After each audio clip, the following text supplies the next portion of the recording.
kore fulɓe andu diine maɗa fedde heblo sukaɓe africa weltare tv takkusan yoni to fasudeɓe to kore fulɓe to kunce to mbuluyela to somana to kolomina to madina el heeri to guetema to jamna weɗirangaɓe to awoyni kon takkusan juula ha e nder galle ceerno ousmane thioune to jaaɓi diala e ko taari ɗum kala ene jeeya e gardiniɗi kabaruji men to leydi Mauritanie mayen kaale accident lawol musɗo bagguɗo hakkude tigginte e to wiyete Medresa mayen ha waɗi mayɗo goto e gañiɓe hewɓe mayen kaal kadi puddugol golle société ETR lawol ummade Nouakchott faade ak juge to leydi Sénégal mayen kaale sumgoji ɗiɓe mbiyata élection locale dirtinaɗi ɗo ha mayirɗe hitande nde to leydi Mali laamu sabboɗo waɗi golle paydude no fewi so wallude debbo cowiɗo goto taw ko baɗɗo cowiɗo mo funeɓe jeeɗi ɗo e nder reedu mum e oɗo saaha joni ballaɗo ha yi to leydi Maroc en mbaadi safroyade to leydi to leydi Gambie ma en ketto musidɗo men kodde nene Abouba to leydi Côte d'Ivoire Patrick Achi latima e oɗo saaha joni hoore jagoɗo leydi ndi to leydi Niger ko janggo wat boniɓe pelle cebbitiɗe mbaɗi e nder guure tati taweteɗe e nder région mo Tillabéri to leydi Égypte ko accident train ngaji ɗiɗi permodiri toon ko famdi kala fodde capantato e tato neɗɗo wasi hen fittade mum kabaruji men joolam jaɓɓeri ma en kaalisi fande hakkude leydi Iran e leydi Chine yen ha to Corée du Nord yen ha to nokku to witte canal de Suez bisimilla mon e ketki hotondirte joni joni jañoɗen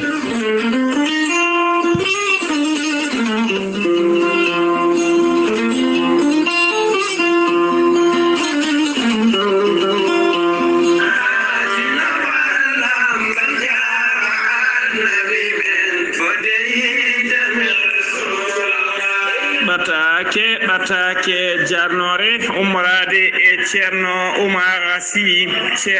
Oumar Sy ene yetta ene jarna dendagal sagataɓe e dendagal mawɓe wuuro mumen kala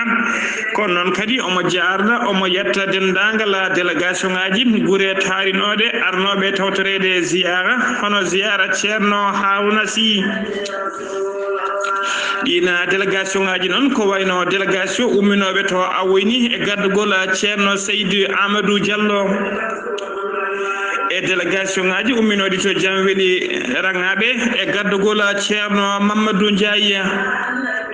kono noon kadi délégation umminoɗo to Guetama e gaddugol ceerno Oumar Niang omo jarna kadi délégation umminoɓe Madina Alheri e gaddugol ceerno Bali kono noon kadi délégation umminoɓe to Kolomina e gardugol Masila Sy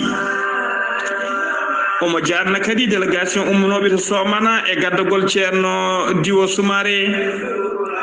kono noon kadi sete umminoɗo to wiyete Jongoy e gardugol El Hadj Mamadou Saïd Ba omo jarna kadi dendagal sete umminoɓe to wiyete Buloyel e gardugol ceerno Seydou Amadou Sall eɓe jarna kadi dendagal guure taariɗe ko wayno fasudeɓe ko wayno Bendugu ko wayno kore fulɓe konce ko wayno Pangumba ko wayno guure ko wayno ngumu banda e dendagal guure taariɗe e dendagal julɓe arnoɓe tawtorede kala eɓe manta eɓe jarna eɓe ndono ɗumen eɓe mbiya tan dendagal duwawuji e dendagal sadikeji mbaɗa toon kala nde Allah jaɓata ɗum Allah jarna tampere nde Allah rokkata en kadi tawtorede oɗo saaha mo wuuri siftinde on noon yettiniɗo ɓatake o ko musidɗo men sehil men ceerno men hono ceerno Oumar Sy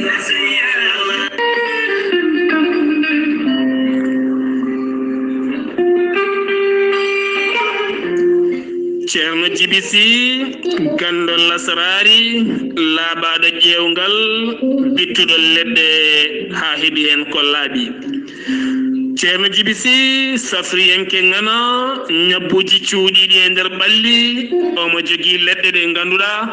ene safra hen banggue kene wona 13 rafi won hen leɗɗe kadi ene safra ha 19 rafi ceerno jibisi ene jogii usula omo jogii peggenden ka e kisal omo jogii siroji wonande ɗe yimɓe kutorto mbele kadi mbawa hebde hen cellal mumen ceerno jibisi ene yawrani debbo donkuɗo ɓesnude ko noonne kadi neɗɗo gonduɗo yoga e ñabboji teskiniɗi sa jokkodire ceerno jibisi ma heɓen ko ɓuri ladde ceerno jibisi ene andina yimɓeɓe kala omo humpiti listihar kala ɗo gonɗa sa jokkodire makko mawo ƴewane ha wayno comme onon gurduno gurdam juɗɗam e kala saɗa haalnamo goƴaji maɗa sa yiɗi hebde ceerno jibisi taweteɗo to Nouakchott lamorgo leydi Mauritanie legal bitegal annetet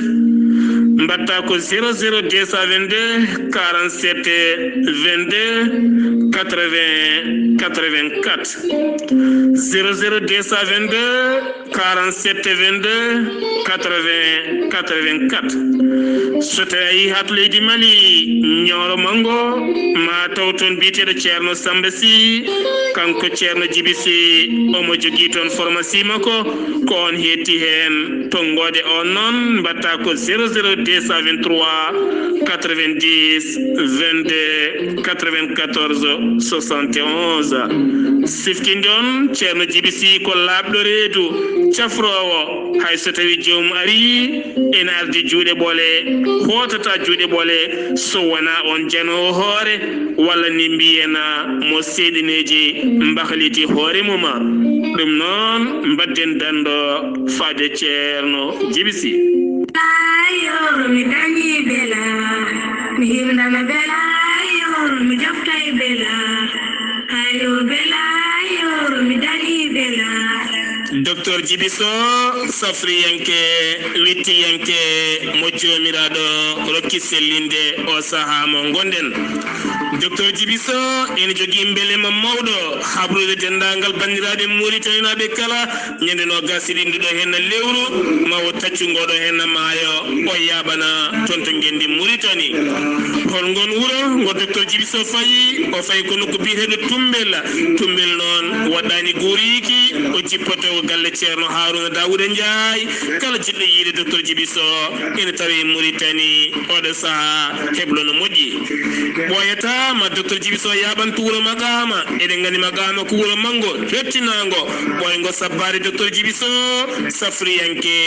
kumpitiɗo ñabboji cuuɗiɗe e nder ɓalli siftinde on docteur Djibiso ne safra ko wayno nem kiis fibron hémorroïde cuuɗiɗo e peñjo kala hémorroïde neɗɗo donkude ɓesnude kono kadi ɓuutowo koyɗe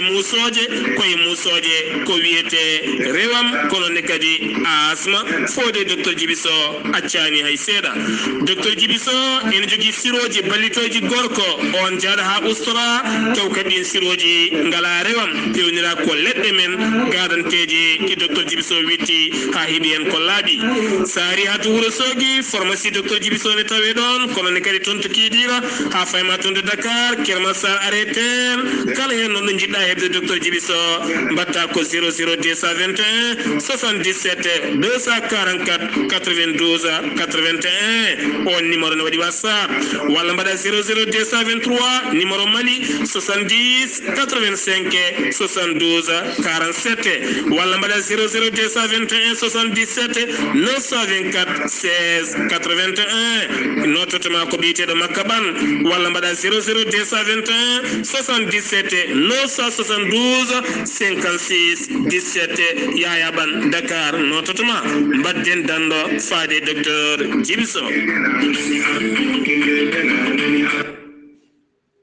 kettude kaburuji mon e demgal pula Afrique, Asie,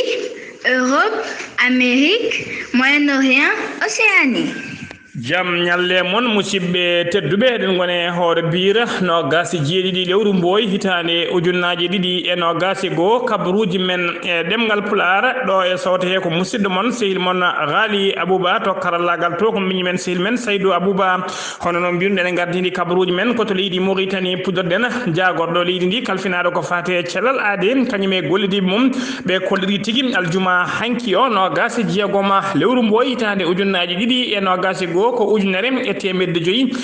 ujunere e temedde joyi capanɗe jeegomo e jeeɗiɗo neɗɗo tumanoɓe ko wonduɓe mboros coronavirus kañumen kolkisa e nder holkiso he noon hen capanɗe tato tawama e jaati ene mari mboroso e nder ɓalli mumen o holliri kadi e nder ɓe cellano ɓe sappo e nayo kepti cellal mumen hano hannitni paati galleji men neɗɗo goto hawre ladial ñalawma hanki o ha joni koye ndin mbaadi keddoɗen Nadiru Wulla Ahmed ko jaagoɗo leydi ndi kalfinaɗo ko fate cellal aade o holliri tigui aljuma hanki o wonde kay yo Mauritanaɓe kala gandu wonde ñakko argo e oɗo saaha joni fuɗɗigo e nder leydi hen ko ñakko tigui moƴƴugo ko ñakko sirgo ɗum noon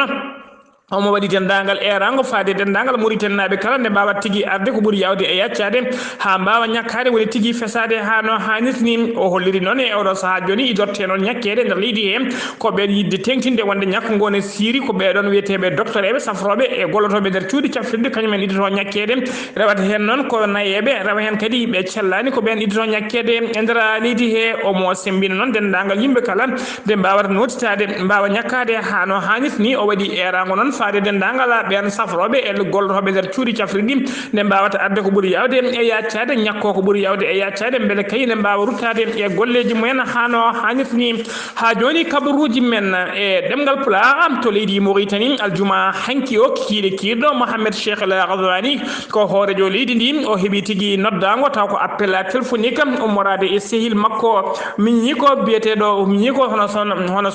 son altesse royal Mohamed Ben Salman on ko prince héritier kañum kadi woni cukko hoorejo jagoɗo cukko hoore jagoɗe leydi Arabie Saoudite ko kañum kadi woni ministre de la défense leydi ndi ɓe jewtidi ko juuti noon to banggue téléphone ɓe ɓuuri yewtide noon koko fate jokkodiral moƴƴal hakkude leyɗe ɗe ɗiɗi woni leydi Mauritanie e leydi Arabie Saoudite ɓe jewtidi kadi ko fate fedde nde ɓe ndendi wiyetede umma arabe e umma islamique woni fedde leyɗele arabeɓe e fedde diine ɗe ɓe ndendi ɗe ɓe jewti hen ko juuti ko fati e gurdam ɗen pelle e jokkodiral moƴƴal hakkude leyɗe ɗe ɗiɗi ha joni ko leydi Mauritanie keddoɗen hono no mbirno en gardini kabaruji men golle fuɗɗima taw ko golle fewnide lawol ummade Nouakchott fate ak juge ɗen golle puɗɗima taw ko société et terre woni établissement de travaux d'entretien routier e gardugol Hamadou Tijani Thiam ko ɗin tigui on ardi oɗon société golle ɗe noon puɗɗima hano hannitni finance golle ɗe noon ko société biteɗo Eiffage génie civil marine à travers groupe français to tawi noon kadi Eiffage français o noon kañum rindanno kaaƴe tugui kay to wiyete ak juge ha to port autonome mo Nouakchott ɓuurɗo lolide port amitié mo Nouakchott woni panpa non siftinde on noon e oɗo saaha guila Ahmed Tijani Thiam ardina oɗo société biteɗo ETR jamma e ñalawma kala mona dari no doole makko ponno gam yidde kay e oɗo saaha joni fewnide dendagal laabi ɗi kay guila ko wiyete niidi pullo woni tigui gasde tawde jolɓitte tawateɗe e gudoroŋaji ha ittude ko wiyete tule ceene foof e oɗo saaha joni tawateɗi e nder yoga e laabi tawateɗi e nder leydi Mauritanie kala hollirama kadi e kala saaha kanko Ahmedou Tijani Thiam mo yiye tigui e yoga e région ngaji e yoga e guura to société ETR tawate taw gollata makko tawate ƴewde noon woni ko wiyete visite de terrain ɗum foof noon woni yidde makko e oɗo saaha joni ko beele ya garta werlaji ene mbaɗa kay hano hannitni tawa werlaji ɗi ne jaaha hano hannitni tawa wondani accident ji waɗata kadi panuji ko ɗum tigui woni fandare makko e oɗo saaha joni noon yoga kay e ɓeɗon guila e dognoɓe auto ji ha e ɗannotoɓe kala waɗoɓe ya garta koleri weltare men no fewi e darde société ETR dari e oɗo saaha joni ko fati kay e fewnidde e garditinde ɗiɗon laabi taw ko laabi berkadi tawateɗi e nder leydi Mauritanie ha joni ko leydi Mauritanie keddoɗen accident musɗo waɗi e dow lawol hakkude to wiyete Tiguinte e to wiyete Medredam subaka accident hande o ko famdi kala neɗɗo goto wasi hen fittade mum yimɓe hewɓe kadi mbarmi hen accident o noon ko werlaji ɗiɗi to ko wosi hen goto mo hinde avant 6 keddiɗo ko Toyota Corolla ko kanji tigui pelɓodiri hollirama noon saabi accident o koko wiyete excès de vitesse woni tigui dogdu fakkinde no fewi sen umima to leydi Mauritanie ko to leydi Sénégal paaɗen to leydi Sénégal jaagoɗɗo leydi ndi kalfinaɗo ko fate cellal aade hono Abdoulaye Diouf Sarr e gollidiɓe mum ɓe mbaɗino ɓe kewade kala saaha so huccidde e jayde leydi ndi andina yimɓeɓe to mboroso coronavirus o yarata e oɗo saaha joni e nder leydi he ɓe kolliri noon wonde accident hande o nogas jeeɗiɗi lewru mbo hitande ujunnaje ɗiɗi e nogas e goom wonde kay e nder waktuji nogas e nayyi cakketeɗi ɗi ko temedere yimɓe ɗiɗo tawa ene gondi e oɗon mboroso coronavirus e nder ɓe cellana be kadi hente medde tati e sappo joyi testama tawama ko négative woni tigi kepti celal men hano hanit ni parti galleji men e nder be cellana be kadi no gas jeenayo ine tampi sanne ma ballite to bangue fofango yimbe tato kawri la jalla Sénégal ene yara e oro saha joni temedde capantati e jeetati ujunere ene fawi temedde nayi e capande joyi e jeegom neddo fidabe coronavirus e nder ben non hen capantati e jeegom ujunere ene fawi temedde no gas dido keptino celal men hano hanit ni temedde jeenayi capande jeenayo e jeenayo kawri e la jalla e odo temedde jeenayo e capande jeenayo e jeenayo neddo e odo saha joni keddim e juude safrobe taw nyalawma hande o tugi non ko rafi onati leydi ndi faade odo saha joni mabbe en jaara ujunnaaje sappo e capantato e nayo neddo yaltu en aduna taw ko mborosa coronavirus o yobi pittali mumen be kolleri kadi nyalawma hande o leydi Sénégal ene yaara temedde den no gas joyi ujunere en fawi temetato yimbe jeenayo fuddibe nyakade woni jettude vaccination men ko fati odo rafi habade coronavirus ha joni ko leydi Sénégal keddoden yimbe hewben biyabe e landa taw kadi ko landa yimbe kadi taw ko jagge mawde kaado landa wite ka rewmi non ko landa ka Idrissa Seck ardim hollirama tigi jagge kewde adnobe tambinobe lambaka e odo saha joni mbadi démissionné ha laabi jalti e odo na bitedo Idrissa Seck jalti e landa kan ko wayno non sen dokki yerum ko wayno bitedo Déthié Fall e ko wayno Lamina Mbodj Lamina Badji e ko wayno docteur Aziz Mbodj e wadbe siftinde on non e odo saha joni Idrissa Seck ko kanyum woni tigi président du conseil économique social et environnemental mo leydi Sénégal ko battido no fewi e odo saha joni Macky Sall horejo leydi ndi ha joni ko leydi Sénégal keddoɗena sumgoji taw ko sumgoji ɗi ɓe mbiyata élection locale ponnoɗi wadde tigui guila no gas jeetati lewru fono wadde no gas jeetati lewru mars gonɗen ɗum ɗina dirto sumgoji noon dirtanama tigui hano hanitni dirtunugol noon koye nder jonde jagorɗo cakkiriɗe joɗade alarba ɓenniɗo ɗo ko nder hen tigui laamu ngu wawi dirtinde ɗiɗon sumgoji ko gollon noon waɗi laawol tata wiwol ko sumgoji ɗi ne dirtine ɗi ponno wadde guila 6 février 2020 caggal ɗum ɗe dirtina ha janvier 2021 ɗi dirtina kadi ha ñande no gas jeetati lewru mars gonde du oɗo saha joni noon ɓe kolleri kadi ɗe dirtinama ha lewru février haɓe kurta ɗe dirtinama tigui ha mayirde hitande gonɗen 2021 nde gonɗen nden yimɓe hewɓe noon taw ko jeeyaɓe majorité woni tigui yaaduɓe hoorejo leydi ndi kañumen yidde mumen yidde men kay ko sumgoji ɗi poti ko dirtinede ha lewru février 2022 yimɓe hewɓe noon jeeyaɓe ngal loccatal bitegal FRN ɓe noon kañumen kay ɓe kolleri tigui yidde mabɓe kay kadi ko ɗum laata to nder leydi he wonde kay ɗiɗon sumgoji biteɗe élection locale hitande 2021 nde gonɗen nde mayata taw ɗina sumgoji mbaɗaka beele kay ɗiɗon sumgoji biteɗe sumgoji sarɗiyeji ɗi mbaɗa e 2022 ɗum noon kadi ko beele sumgoji hoorejo leydi ndi mbaɗoya hitande ujunnaji ɗiɗi e nogas nayyi woni en 2024 ha joni kabaruji men e ɗemgal pulaar so numima to leydi Sénégal koto leydi Mali paaɗen to leydi Mali ɗon ko accident musɗo waɗi e dow lawol ummade Ségou faade Bamako to tolno wuro to tolno nokko biteɗo tigui aljuma hanki o ko oto goto personnel kañum ferɓodiri e mini bus oto personnel o noon ummino ko Ségou mini bus o ummino koto Bamako oto personnel o noon dendagal jonnoɓe hen ɓe kala so cukalel dewel gotel tan kañum Allah dandi hen heddiɓe he kala ko hen mbasi pittali men bilan noon mo laamu ngu holliri oɗo saaha joni ko fati oɗon accident ko yimɓe jeegomo mbasi hen pittali men sappo e jeeɗiɗo woɗɓe kadi mbarmi hen e nder ɓenoɗe barmuɓe barmande musde no fewi kamɓe gañiɓe kala noon e oɗo saaha joni ɓe ƴetta ɓe nawama to hôpital mo Nianakoro mo Nianako Fambar mo Ségou eɗen nduwono tan dendagal jeeyaɓe heɓɓe maɓe ɓe ne mbiya yo Allah yurmo ya foom gañiɓe no yo Allah rokku ɗumen cellal ha mbawa fatude e haajuji mumen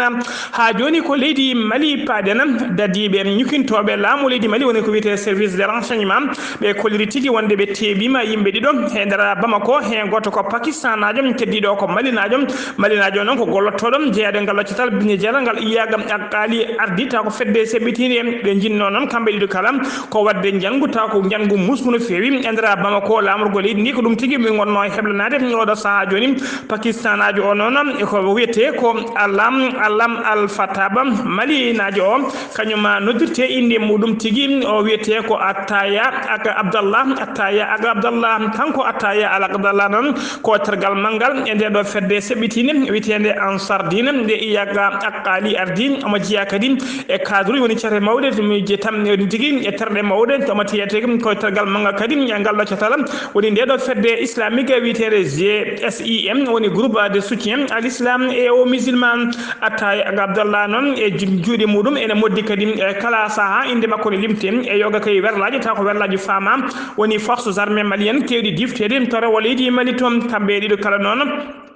kambe di kala no be cuudino tiko e do fedde witede CMA woni groupe woni tigi coordination des mouvements de la jeunesse ko hen tigi be biyannobe golloto ko hen be badanno ya garta mabbe e oros ha joni non be tebama e ndara leydi hen ha joni kabruji men e demgal pular horejo laamu leydi horejo laamu sabboddu mo leydi Mali woni tigi président de transition mo leydi Mali hono banda wom o wadi golle paydinde no fewi so golle paydinde no fewi non den golle non ko holir tigi njurum makko e korsa makko e hakkille makko mo watti kanko e la mokkalam e besku leydi Mali ni kayam sun non ko ciagal kayim e nyalawma hande o de be jetti odon suko debbo jaro dubi no gase joyi tawa alkulem inde makko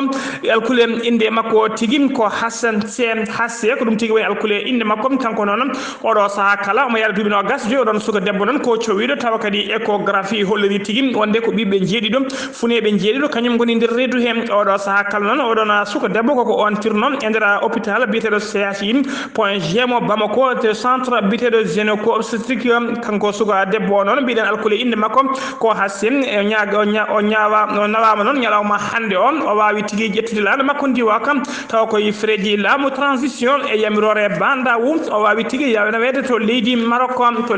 non taw kadi omo yaadi e médecin tigi deftudo mo omo yaadi kadi e yimbe dido jiabe famille makko dum non taw kadi ko laamu transition gum e yamirore banda o horejo laamu ngu e odo saha joni hore jagorli horejo leydi ndim yawdo saha joni kabruji men e demgal pularam to leydi Mali ha joni jagordo leydi ndi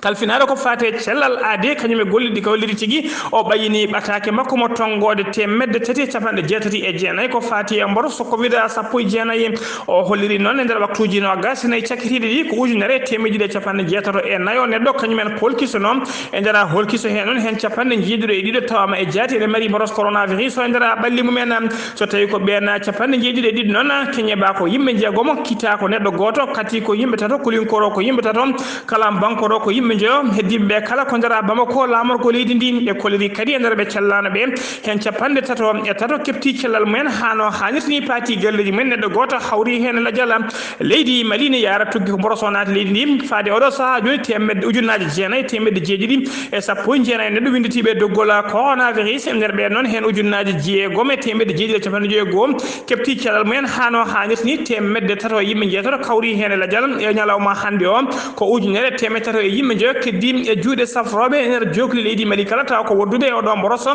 bitedo coronavirus ha joni kabruji men e demgal pulaara seno mimato leydi Mali ko to leydi Niger paaden to leydi Niger non ko janguji wat bonibe pelle cebitide kanyum tigi mbadi nyande alaba benuddo e ndara gure tati tawtede e région Tilaberi non tawe tigi e tawe Tilaberi non tawete hirnange leydi ndi kadi ta wadani kerol hakkunde mabbe e leydi Mali ko famdi kala non fodde sappo tato neddo woni jamborebe civil en basi hen na pitali men to wuro witengo Zibana Kuara zeno ton ko yimbe jeego mo basi ton na pitali mon to Zibana Kuara tegi ko neddo goto wari wara tonam to wite gadabo goto ko yimbe jeego mo farim baratonam e wiide Kayiti Jani Ibrahima Kacila on ko gouverneur mo Tilaberi siftinde on non kadi e yontere mayne nde ko temedere capantaro en jeejide neddo ko kanyumen tigi masno pitali men e janguji pelle cebitide banno tigi e ndara leydi heto nokko bitedo tawa tawa kadi ko gure toare gen kanyumen janano ha joni kabruji men e demgal pulaar to leydi Côte d'Ivoire Patrick Achi ko ministre d'état ko kanko kadi woni secrétaire woni kolal kubal à la présidence de la république mo leydi Côte d'Ivoire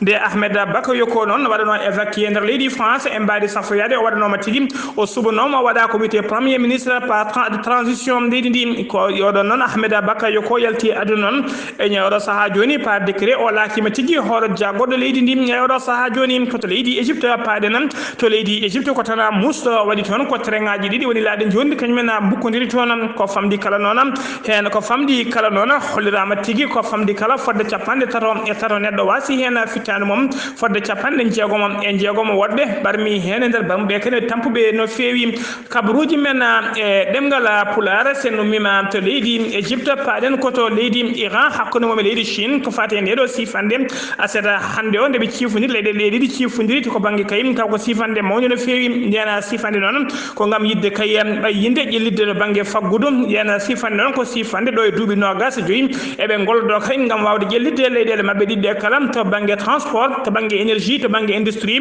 ha to banggue service aji kala ɗiɗo duuɓi kala noon hollirama tigui ɓe gemboto noon ɗeno leyɗele ɗiɗi gam yidde sifodirde ko ñalawma aseta hande o halla hoddir tigui ha nden sifande wawi waɗede koto leydi kokeedi noro paɗen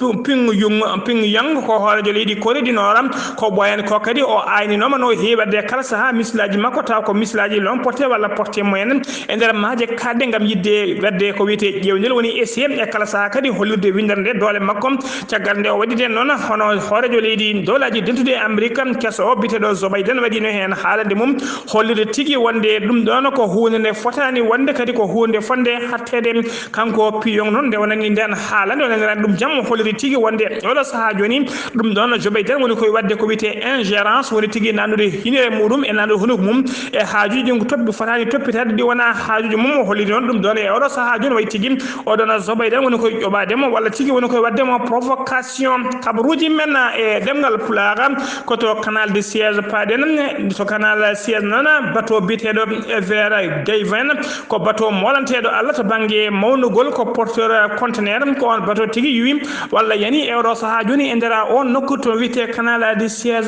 nokkuji o nokku canal de Suez noon ko nokku bateau ji transport ɓuuri wawde rewde bateau transport windere nde ɓuuri wawde rewde e oɗo saaha joni kollirama noon guila nden noon guila talata faade e oɗo saaha joni bateau ji kewɗi nan toon jukki koko donki ɓennude ɗum noon ko caggal kayde oɗon bateau wawi tigui yude toon bateau biteɗo e vers Gayven noon o umminoto koto wiyete kaggulade mo yan tan to leydi Chine o fa noon ko port to nokku kaggulade to wiyete Rotterdam to leydi Pays-Bas kanko kala noon kanka bateau ka noon yanka ka noon kaka hinde double XL woni XXL ko bateau mawka no fewi saabu kayim tan bateau juutendi makka ko temedde nayyi e métre jaajendi makka ko noon ko capanɗe joyyi e jeenayyi métre